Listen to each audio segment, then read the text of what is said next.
Kaleshwaram project విషయంలో PC Ghosh commission ఇచ్చినటువంటి నివేదికలో ఆ 3 పేజీలు ఆ ముగ్గురి తలరాతల్ని మార్చబోతున్నాయా?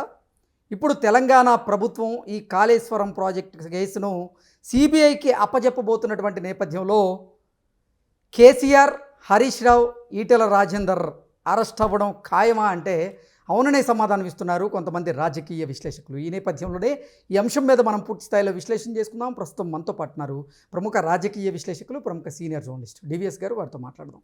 సార్ నమస్తే. సార్ నమస్తే. కాళేశ్వరం ప్రాజెక్టు విషయంలో పీసీ ఘోష్ కమిషన్ ఒక నివేదికను సిద్ధం చేసి ఆ నివేదికను ప్రభుత్వానికి ఇచ్చినటువంటి నేపథ్యంలో ఇప్పుడు తెలంగాణ అసెంబ్లీలో ఈ నివేదిక మీద కూడా చర్చ జరిగింది. రేవంత్ రెడ్డి గారు ఈ కేసుని సిబిఐకి అప్పజెప్పాలి అంటూ ఆయన నిర్ణయం తీసుకోవడం, దానికి శాసనసభ కూడా ఆమోదం తెలిపినటువంటి నేపథ్యంలో ఇప్పుడు ఆ నివేదికలో ఉన్నటువంటి 3 పేజీల ద్వారా హరీష్ రావు గారిది, కేసీఆర్ గారిది, ఈటెల రాజేంద్ర గారి తలరాతలు మారబోతున్నాయనేటువంటి వార్తలు వస్తూ ఉన్నాయి. దీని మీద మీ విశ్లేషణ ఏంటి సార్? ఆ ముగ్గురు అరెస్ట్ అయ్యేటువంటి అవకాశం ఉందా అంటే ఏం చెప్తారు? 3 అంశాలు సార్. ఒకటి ఆర్థికపరమైనటువంటి అంశం, తెలంగాణకు జరిగినటువంటి నష్టం. 2 ఏది నేరం, ఏది క్రిమినల్ పర్స్పెక్టివ్లో ఎలాంటి నేరానికి పాల్పడ్డారు. 3వది రాజకీయం. మొదటి 2 వదిలేశారు, 3వ దాన్ని వీళ్ళు యాగి చేస్తున్నారు. ఇది రాజకీయ కోణంలో చూడాల్సిన అంశం కాదు. కాళేశ్వరం ప్రాజెక్ట్ ఏంటంటే అదొక అవినీతి కుంభకోణం. మరొకటి ఏంటి, అసలు తెలంగాణ ఆర్థిక విధ్వంసం, అప్పుల్లో తెలంగాణ కూరుకుపోవడానికి ప్రధాన కారణం. ఒకటి రాజకీయంగా ఏం చేస్తున్నారు, ఇప్పుడు దీన్ని సిబిఐకి ఇచ్చారు. సిబిఐకి ఇవ్వడం వెనుక అసలు ఎత్తుగడేంటి? తెలంగాణ సీఎం దీన్ని సిబిఐకి ఇవ్వడం ద్వారా అంటే బీజేపీ లేకపోతే కేంద్ర ప్రభుత్వం కోర్టులోకి బంతిని తన్నేశారా? రేపొద్దున కేసీఆర్ని అరెస్ట్ చేస్తే, హరీష్ రావుని అరెస్ట్ చేస్తే అది తనకు సంబంధం లేదు, కేంద్రం సిబిఐ అని తప్పుకునే ప్రయత్నమా? లేదు, వాళ్ళు ఏదో మ్యాచ్ ఫిక్సింగ్ అంటుంటారు. తెలంగాణలో ఉన్న 3 పార్టీలు, 2 పార్టీలు ఫిక్సింగ్, 2 పార్టీలు ఫిక్సింగ్ అని 3వ పార్టీ విమర్శిస్తూ ఉంటుంది. కాంగ్రెస్, బీఆర్ఎస్ ఫిక్సింగ్ అయ్యాయి అని బీజేపీ ఆరోపిస్తుంది. బీజేపీ, కాంగ్రెస్ ఫిక్స్ అయ్యాయని బీఆర్ఎస్ ఆరోపిస్తుంది. బీఆర్ఎస్, బీజేపీ ఒకటే అని చెప్పేమో కాంగ్రెస్ అంటారు. ఇట్లా బ్లేమ్ గేమ్ చేస్తున్నారు, ఫిక్సింగ్ గేమ్. అంటే ఇప్పుడు ఏంటి, బీజేపీ కోర్టులోకి ఇది తన్నినట్టుగా చూడకూడదు. సిబిఐకి ఇవ్వటం అనేది అత్యున్నత దర్యాప్తు సంస్థ దేశంలో. మరి ఇప్పటికే సిబిఐ ఈరోజు ఒక వార్త ఏంటి, అనేక కేసులు పెండింగ్ ఉన్నాయి. సిబిఐ వద్ద పెండింగ్ కేసులే 7072 అంట. అంటే 20 ఏళ్లకు పైగా పెండింగ్ ఉన్నాయి 379 అంట. 3 ఏళ్ల కన్నా పెండింగ్ ఉన్నాయి మరి 1506 ఉంటే ఇన్ని కేసులు ఉన్న సిబిఐకి ఇది ఇవ్వడం ఎలా చూడాలి? రాజకీయంగా చూడాలా? నిజంగా దీన్ని గనక ఒక కొలిక్కి తీసుకురావాలంటే ఎందుకని మరి రాష్ట్ర ప్రభుత్వ దర్యాప్తు సంస్థ చేపట్టచ్చు కదా. సిబిసిఐడి, ఏసీబీ వీటికి ఇవ్వకుండా సిబిఐకి ఇవ్వడంలో చేతులు కడుక్కునే ప్రయత్నమా? ఒకటి మాత్రం వాస్తవం, ఏది, పీసీ ఘోష్ కమిషన్ రిపోర్ట్ మీరన్నట్టుగా ఈ మొత్తానికి ప్రధానం హరీష్ రావు లేకపోతే KCR. Page number 63, 64, 65 Ghosh commission నివేదిక 63, 64, 65లో స్పష్టంగా వీళ్ళ ముగ్గురిని తప్పుపడుతూ ఇచ్చినటువంటి నివేదిక ముఖ్యమంత్రి శాసనసభలో ప్రకటించారు. ఏది 63, 64లో స్పష్టంగా ఉంది. ఏముంది, ఆ 3 పేజీలే ఇవాళ ఇలా ముగ్గురి మెడకి చుట్టుకుంటుందా? ఓకే, ఆ 3 పేజీలే వీరి జీవితాలని తారుమారు చేయబోతున్నాయా? ఒకటి, అక్కడ ఆ మేడిగడ్డ దగ్గర దీన్ని నిర్ణయించడం, స్థల మార్పిడి. తుమ్మిడి హిట్ దగ్గర కట్టకుండా ఎక్కడికి మార్చారు దీన్ని, మేడిగడ్డకి ఎందుకు మార్చారు? దానికి సమాధానం లేదు.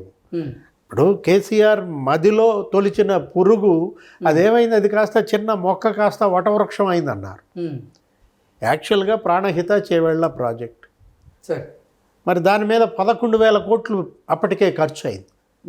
దాన్ని మార్చేసి ఈ కాళేశ్వరం అనేది తీసుకురావడం వెనక ఈ అవినీతి కుంభకోణం. ఇప్పుడు 1,37,000 కోట్లు అంట. దాంట్లో ఆల్రెడీ 1,08,000 కోట్లు ఖర్చు పెట్టారు.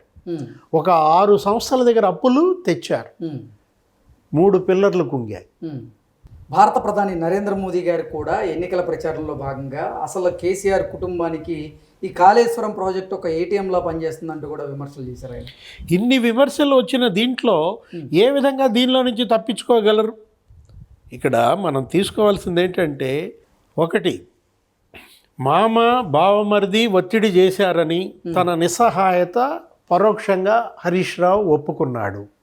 ఓకే, ఒకే ఒక మాట, ఒకే ఒక సెంటెన్స్ ఏంటి, పేజ్ 65లో కమిషన్ పేర్కొందని. కమిషన్ పేర్కొన్న 65వ పేజీలో తనని మామ ఒత్తిడికి గురి చేశాడు అంటే కేసీఆర్, బావమరిది ఒత్తిడికి గురి చేశారు అంటే కేటీఆర్ అని తన నిస్సహాయతని హరీష్ రావు అంగీకరించాడా? ఎందుకని దానిపైన నేను అసెంబ్లీలో మాట్లాడుతూ మరి 2 గంటలు మాట్లాడాడు హరీష్ రావు. దానిపైన ఎందుకు స్పందించలేదు? ఆయన ఏదో కోర్టుకు వెళ్ళడం, అసలు అసెంబ్లీలో ప్రవేశపెట్టకుండా ఆపాలని చూడటం కాదు కదా. ఇప్పుడు ఆయన ఏదో మరి బ్రిటన్ పర్యటనకి వెళ్ళాడంటున్నారు, యూకే. అంటే ఇప్పుడు ఫామ్ హౌస్లో సమావేశం పెట్టారు కేసీఆర్. అసలు కేసీఆర్ ఎందుకని దీనిపైన ప్రెస్ మీట్ పెట్టారు? ఇప్పుడు ఇది సమయం. ఇప్పటికి కూడా కేసీఆర్ నోరు తెరవకపోతే మనం కాళేశ్వరం ప్రాజెక్ట్ అంశంలోకి సంబంధించి కేసీఆర్ అలాగే హరీష్ రావు హైకోర్టులో ఒక పిటిషన్ దాఖలు చేశారు. ఏంటి సార్, భయపడుతున్నారా? ఇక సిబిఐ కేసీఆర్ని, కేటీఆర్ని, హరీష్ రావుని అరెస్ట్ చేయడం తప్పదని భావించే ఇప్పుడు వారు అంటే ఈ ప్రయత్నం అంతా చేస్తున్నారా అంటే ఏం చెప్తారు? ఇప్పుడు కేవలం దీన్ని ఏదో NDSA మీదకో, డ్యామ్ సేఫ్టీ అథారిటీ మీదకో, విజిలెన్స్ మీదకో, వేరే వాటి మీదకో నెట్టడం అనేది సమంజసం కాదనమాట. ఇప్పుడు ఈ నివేదికలో 266 సార్లు కేసీఆర్ పేరు వచ్చింది, 266 సార్లు. మరి హరీష్ రావు పేరు 63 సార్లు ప్రస్తావించారు. అంటే ఎలా వీళ్ళేంటి అసలు నోట్ ఫైల్ మీద వాళ్ళ సంతకాలు? ఇప్పుడు మంత్రివర్గ ఉపసంఘం వేశారు, ఉపసంఘం నివేదిక రాకముందే మరి మీరు ఎలా నోట్ ఫైల్ తయారు చేశారు, వ్యాప్కోస్కి ఎలా అప్పగించారు? దానిపైన కేసీఆర్, హరీష్ రావు సంతకం పెట్టారా? వీటన్నిటికీ సమాధానం చెప్పాల్సిన వాళ్ళు వాటి గురించి మాట్లాడట్లా. కమిషన్ రిపోర్ట్ ఏ లోపాలనైతే ఎత్తి చూపిందో ఆ లోపాల గురించి చర్చ జరగకుండా పరస్పర రాజకీయ విమర్శలతో కాలం గడుపుకుంటే స్పష్టంగా మీరు తుమ్మిడిహెట్టి మేడిగడ్డ వద్ద బ్యారేజ్ నిర్మాణం కోసం మహారాష్ట్ర తెలంగాణ సీఎం మధ్య 2016 మార్చి 8న అంగీకారం కుదిరిందన్నారు. ఒకవేళ అంగీకారం కనుక కుదిరితే ఎప్పుడు 2016 మార్చి 8న, మరి మార్చి 1న జీవో ఎందుకు ఇచ్చారు? ఇప్పుడు మహారాష్ట్రతో అంగీకారం కుదరక ముందే వారం రోజులు ఎట్లా మరి మీరు జీవో ఇస్తారు? వీటన్నిటికీ కూడా సమాధానం చెప్పాల్సినటువంటి అవసరం మరి ముఖ్యమంత్రిగా పనిచేసినటువంటి కేసీఆర్ పైనే ఉంది. ఇరిగేషన్ మినిస్టర్గా మరి హరీష్ రావు ఆయన మాట్లాడారు నిన్న. కానీ మాట్లాడిన దాంట్లో కేవలం ఏంటి, ఆయన మాట్లాడుతోంది రేవంత్ పైన విమర్శలకు పరిమితం అవుతున్నాడు. రేవంత్ రెడ్డి కూడా ఇది రాజకీయ విమర్శలు చేయాల్సినటువంటి అంశం కాదు. ఇదేంటి, ఇది 1,00,000 కోట్ల తెలంగాణ ప్రజాధనం దుర్వినియోగం. ఇప్పుడు ఒకటి, ఇది అసలు వైబిలిటీ ఉందా ఈ ప్రాజెక్టుకి? ఇప్పుడు ఏమని చెప్పారు ఉత్తమ్ కుమార్ రెడ్డి నిన్న మాట్లాడుతూ అసెంబ్లీలో, ఇప్పుడు ప్రజెంట్ ఇరిగేషన్ మినిస్టరు, సంవత్సరానికి 198 TMCలు ఎత్తిపోస్తాం అన్నారు దీని ద్వారా. కానీ 5 ఏళ్లలో ఎత్తిపోసింది 100 TMCలు అంట. అంటే ఏడాదికి ఎంత 20 TMCలు ఎత్తిపోసారు. ఎక్కడ 198 అంటే 200 TMCలు ఎక్కడ, 20 TMCలు ఎక్కడ? 1,00,000 కోట్లు ఇవాళ గోదాట్లో పోశారు, 1,00,000 ఎకరాలకు నీరు ఇవ్వలేకపోయారనేది ఉత్తమ్ కుమార్ రెడ్డి బ్లేమ్. ఇప్పుడు స్పష్టంగా చెప్తున్నారు కదా. ఏది, ఇప్పుడు ఒకటి సుందిళ్ళ, అన్నారం, అక్కడ బొంగలు పడ్డాయా లేదా? ఇప్పుడు 3 బ్యారేజీలు మీరు 25 రోజుల్లో అనుమతులు ఇవ్వాల్సిన అవసరం ఏంటి? అరే 12 రోజుల్లో టెండర్లు ఆమోదించేస్తారా? ఇవాళ పోచారం శ్రీనివాసరెడ్డి బయట పెట్టాడు, 25 రోజులేంటి, 12 రోజులేంటి, 1,00,000 కోట్ల ప్రాజెక్ట్ ఇది. అంత హడావిడిగా చేయాల్సిన అవసరం ఏంటి? తుమ్మిడిహెట్టి దగ్గర నుంచి ఇక్కడ మార్చడం ఎవరి ప్లాన్? అప్పుడు ఆయనే చెప్పుకున్నాడు ఇదంతా నా ప్లాన్ అని. సభలో కేసీఆర్ అన్న మాటలే ఇవాళ కేసీఆర్ మెడకు చుట్టుకున్నటువంటి పరిస్థితి అన్నమాట. ఓకే. ఏమని చెప్పారు కేసీఆర్? అసలు నేనే మొత్తం డిజైన్ ఇచ్చానన్నాడు. అసలు మీ కెపాసిటీ ఏంటి? మీరేమన్నా ఒక ఇంజనీరా? కేసీఆర్ డిజైన్ ప్రకారం కట్టుబడి కట్టడం ఏంటి? ఒక్కొక్కడు ఆ ప్రాజెక్టుకి పనిచేసినటువంటి మరి ఇంజనీరింగ్ ఆఫీసర్లు ఎవరు?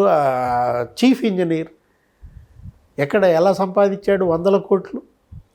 హరిరామ, ఆ బూఖ్య హరిరామ అని అతను పట్టుకున్నారు. ఏందది? ఏసీబీ దాంట్లో రజిత్ భార్గవ్, రజిత్ కుమార్. అసలు ఆయన కూతురు పెళ్ళి బ్రహ్మాండంగా ఫలక్నమా ప్యాలెస్లో చేశాడా? ఈ కాంట్రాక్ట్కి సంబంధించిన సంస్థే ఆ డబ్బులన్నీ కట్టిందని చెప్పి అప్పట్లో పెద్ద రచ్చరచ్చ అయింది. క్రిమినల్ కేసులు పెట్టాలన్నారు పీసీ ఘోష్.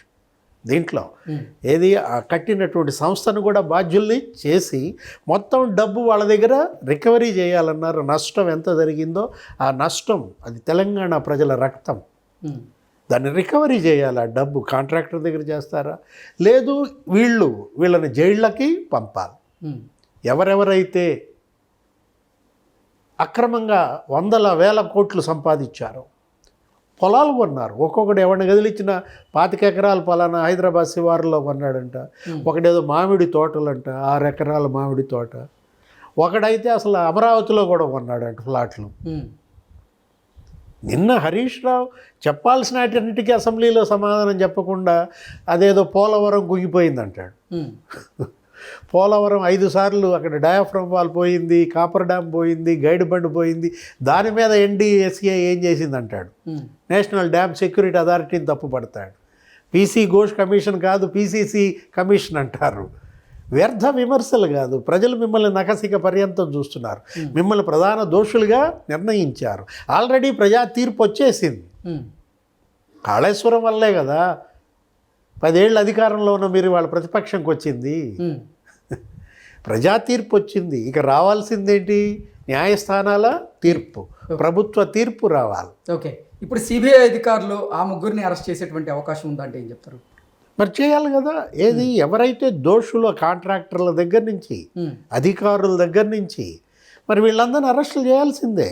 దీనికి బాధ్యులైనటువంటి అధికారులు, దీనికి బాధ్యులైనటువంటి కాంట్రాక్టర్, దీనికి బాధ్యులైనటువంటి పాలకులు అందరూ జైళ్ళకి వెళ్ళాల్సిందే. Okay. Okay sir, thank you sir.